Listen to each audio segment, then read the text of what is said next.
When is opposition actually opportunity? Good morning, All Souls Community Church. Today's Tuesday, November the 10th. And if you worshiped with us over the weekend, you know that we studied Ezra chapter 5 and we leaned into this whole concept. If you missed that worship service, let me encourage you to go back and watch that, and engage there, and then come to this devotional here. But opportunity in opposition, how does that even work? Well, as we saw with the people of Israel, when they went back to rebuild the temple as God had commanded them to do, they were faced with incredible opposition that started with feigned friendship and manipulation, and then grew into groups that are being gathered against them to oppress them and to push back against their work. And then finally the letter writing to the king to come and try to cancel them, as we see over and over, even in our own culture, when we appeal to authority figures or to authority structures to try to cancel those that we think are opposed to us. Now, that doesn't sound very hopeful. That doesn't sound like opportunity to us. What that sounds like is hopelessness. And that's exactly what the Israelites took it as. For when they were faced with that opposition, they stopped. They stopped building the temple as God had called them to. They stopped trusting in God's promise and in God's directive. And instead, they did what we tend to do. They turned inward. They turned inward and started to just care for themselves.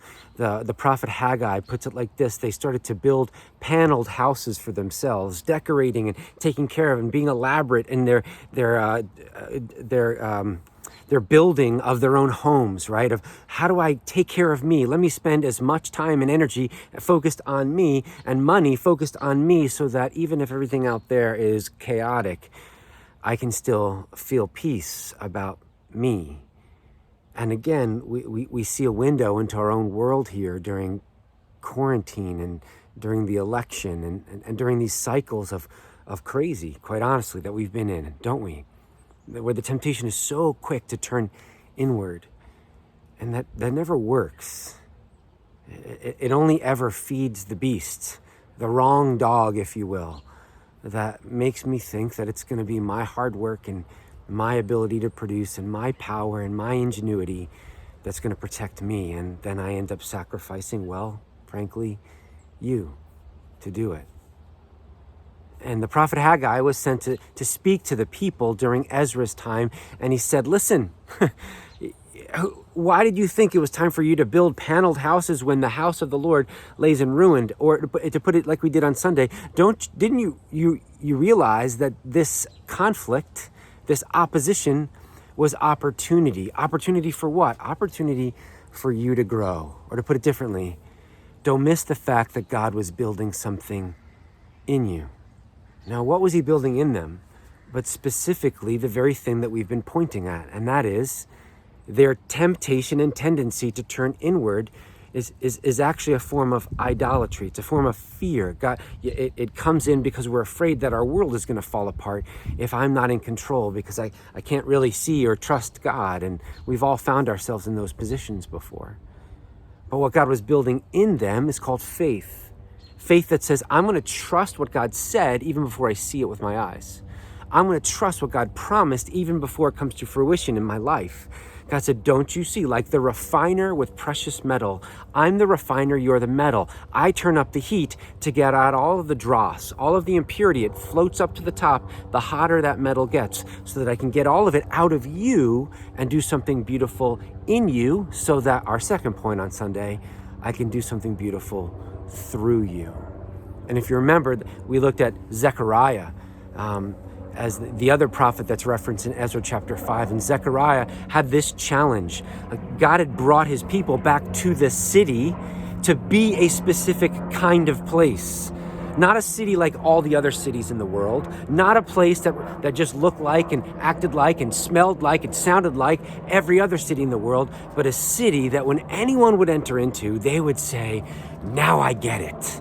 Now I see Yahweh, this God of Israel. Now I hear Yahweh, this God of Israel. Now I feel Yahweh, this God of Israel. To be a city on a hill. A city that anyone out in the wilderness would see and say, that's a safe place. I got to get there. Because out in the wilderness, there are wild animals, there are robbers, there's danger, there's darkness, there's insecurity, there's inability. I got to get to that city. Why? Because that city represents home. It represents safety. It represents shelter. It represents life. God says to his people, I want you to be that city.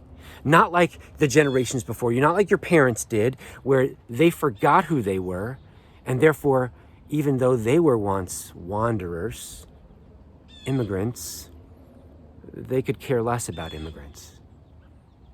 Even though they were once fatherless orphans, because they rejected me, God, they could care less about the orphans, the fatherless in their midst.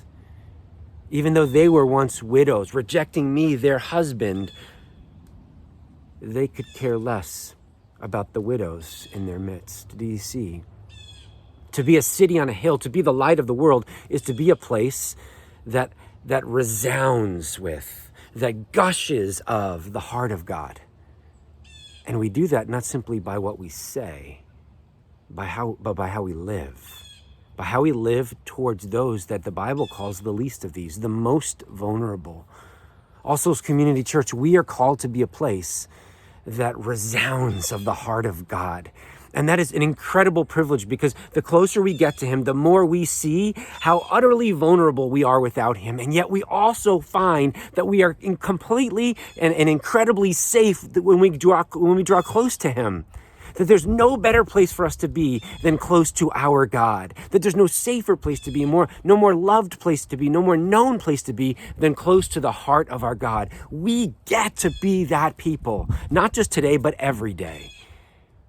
But today, God invites us freshly in the middle of a world that seems like it's hopeless. It seems like the heat's been turned way up, that feels overwhelming, where we look across the aisle and we see enemy, and we try to cancel.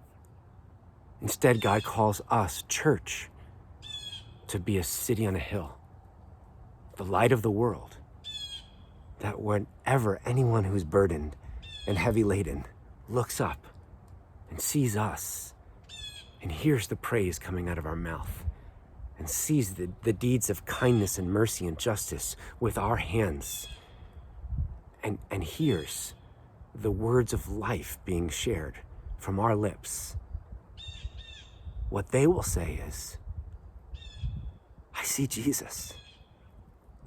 I know him now. I hear him. I feel him. I have felt his embrace, because they felt yours and mine. Friends, it is the greatest privilege. It is the greatest privilege. And now is our time. Do you hear it? Now is our time to live and shine brightly. Let your light so shine before men that they might see your good deeds and know your Father in heaven, glorifying him, because for such a time as this, right now, we need to know a God who is able to do something in us through this fire, so that he can do something through us, even amidst a world of chaos like the one in which we live. The light of the world, the salt of the earth, hope, opportunity, even in the face of opposition. Do you hear it? Do you hear it? Today, my prayer and my invitation to us all is to pray into that reality, to believe it and to live it. For that is not who God says we need to try to make ourselves. He says when we put our faith in him, that's who we are. That's who we are. Now go today, all souls, and let your light shine. God be with you.